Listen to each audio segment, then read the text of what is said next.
They are everywhere.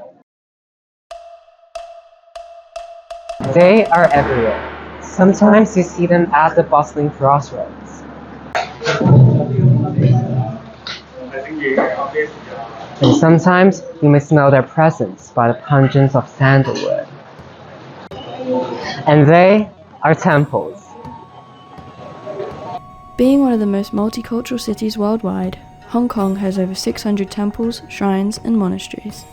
Despite the abundance of churches and temples, is Hong Kong really a religiously inclusive place from a legal point of view? The Journal of Law and Religion, published in 2018, states that the Chinese Temples Ordinance was promulgated by the British colonial government in Hong Kong to address the alarming growth of pseudo-religious establishments, exploiting the ignorant masses of uneducated Chinese residents. So how exactly does the Chinese Temples Ordinance affect us locals? To combat pseudo-religious establishments, the Chinese Temples Ordinance requires all Chinese temples to be registered, with information regarding the religion, funds, investments, properties held, and the application of revenue submitted for review. Besides, it is stated that nobody shall take part in the management or in the service of an unlawful Chinese temple, or knowingly supply any false or inaccurate information, making it almost impossible for one to engage in religious skullduggery of that sort. Aside from that, the Chinese Temples Committee has full control over the revenues, funds, investments, and properties of all Chinese temples. The problem is that not all temples are subject to the restrictions imposed by the ordinance. This building here is an exception, the St. John's Cathedral. This is the only freehold land in Hong Kong, granted in fee simple, meaning that all other land tenure in Hong Kong is leasehold in nature. This is what makes people doubt if the ordinance is actually inhibiting the development of diverse religions and discriminating against Chinese spirituality. The bigger question is, does the ordinance really protect the freedom of religion here? Especially when the committee itself is not so reliable after all. According to the report of the Chinese Temples Committee on the administration of the fund for the year ended March 31st, 2020, it is revealed that a deficit of a staggering 94.46 million Hong Kong dollars was recorded for 2019 to 2020. This incident further brings into question the legitimacy and credibility of the committee. So how does the religious sector feel about this? So, how do the people of Hong Kong feel about this? Well, many people didn't seem to know what we were talking about. 好啦，咁首先你有冇聽過華人廟宇條例咧？我冇文化，我唔識呢啲。Have you heard of the Chinese Temples Ordinance? I've not, no. And some didn't even want to talk to us at all, until we found. 咁我哋都係會講下呢個華人廟宇條例嘅。咁首先我相信你都聽過呢一個條例啦，係咪？係，冇錯。係你聽過嘅。咁請問你覺得即係呢個華人廟宇條例內嘅上述條例即係合唔合理咧？呢個當然合理啊，但係佢實施嘅情況足唔足夠，即係涵蓋晒全香港大大細細嘅寺廟咧？我個觀點嚟講唔足夠。係基於可能佢哋人手唔夠啊，或者資訊不足啊，都唔出奇。係啦。係。咁網上面咧有啲報章例如大公文匯報去批評呢個華人廟宇條例，就係話佢帶有一啲歧視華人宗教嘅成分。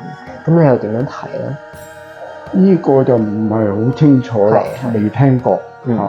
咁你就覺得自己對於虛假宗教場所所有嘅風險嘅認知有幾高咧？我多數都係響新聞。或者報紙上面見過，但係未接觸過。咁如果係咁樣，你覺得華人廟宇條例有冇所在嘅存在意義咧，或者迫切性喺度？當然有啦，當然有啦。好，係點解咧？即係限制咗某啲立心不良嘅人，利用宗教嚟達成佢嗰個目的咯。咁你啱啱都提到，即係你即係你有考慮到呢個華人廟宇條例佢嗰個覆蓋嘅程度啦，咁就其實你講得啱嘅，因為的確喺香港唔係所有嘅教堂同廟宇都係受制於呢個華人廟宇條例嘅。咁你知唔知係邊一間教堂咧？唔清楚。係嗰個答案咧就係聖約翰座堂啦，咁就喺呢個香港中區花園道嗰度嘅。咁樣咧，其實佢係香港最古老嘅西式教會建築物啦，而且佢係全香港唯一一個係以永久業權形式持有嘅一個土地嘅，係啦。咁嘅意思就係其他香港嘅廟宇都係行呢個租約制度嘅。咁你咁樣睇啦，你會唔會再對於呢個華人廟宇條例嘅公平性有冇啲咩新嘅睇法咧？即係既然呢一座嘅教堂係可以有呢個特權，但係其他廟宇就要受制於呢個條約。但係佢嘅特權係可能百幾年前地方政府授予佢嘅喎。係啊。你如果有冇咁嘅需要，同埋更改佢嗰個條款，係喺法律上好大爭議嘅。係。咁你點樣睇咧？即係關於呢個爭議，我覺得呢個咧就要睇返佢個教堂對香港嘅政府貢獻有幾大咯。係咯。但係如果佢做出嚟嘅嘢係違反公義啊，或者對香港社會產生不良嘅影響啊，當然要管制佢啦。但係如果係冇事冇幹嘅，我好似頭先話齋，佢之前已經係授予咗佢有咁嘅權利咁樣。佢有咁嘅權利，可能要做翻啲義務出嚟，或者責任出嚟，好正當嘅事咯。近期就出版咗呢個華人廟宇委員會嘅一個報告啦，就係關於2023年，就即係上年嘅啫。佢呢個基金嘅呢個管理報告，咁咧就發現咧，佢呢個基金嘅總收益咧就係9283萬元。咁個重點其實咧就係呢個基金咧喺上年係錄得赤字1198萬港元嘅。咁而且呢一個唔係華人廟宇基金第一次嘅財政失當啦，因為我哋可以見到2019至2020年都有發生同樣嘅事故，就係佢嘅損失係達到94,460萬港元嘅。咁從呢一件事，你會唔會對呢個華人廟宇委員會嘅公信力或者威信係有啲新嘅睇法咧？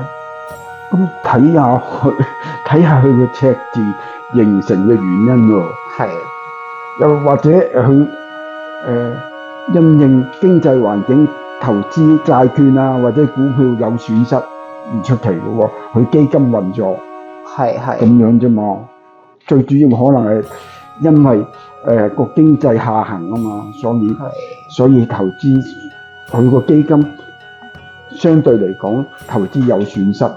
After reviewing our interviews, we conclude that whilst those working in the religious sector are well informed as to the state's role in the management of Chinese temples, it is almost completely unheard of amongst tourists, visitors and locals. As such, as the officer from the 10,000 Buddha monastery said, the implementation of the ordinance itself is somewhat ineffective. Similarly, the role of this ordinance in allowing the state to exclusively manage Chinese spirituality, rather than any other religious group present in Hong Kong, is arguably problematic and controversial. Nevertheless, it is still important and necessary to prevent pseudo-religious organisations with dishonest intentions from existing in and influencing Hong Kong's religious sector. As for the deficit of the fund, more research must be conducted. Naturally, some further questions have been prompted, such as: does the state have a responsibility in informing the public of the influence on the religious sector in Hong Kong, considering the prevalence of temples to build employment and local life? Does the suspicion of Chinese spirituality really hold true today, or is it just a post-colonial hangover?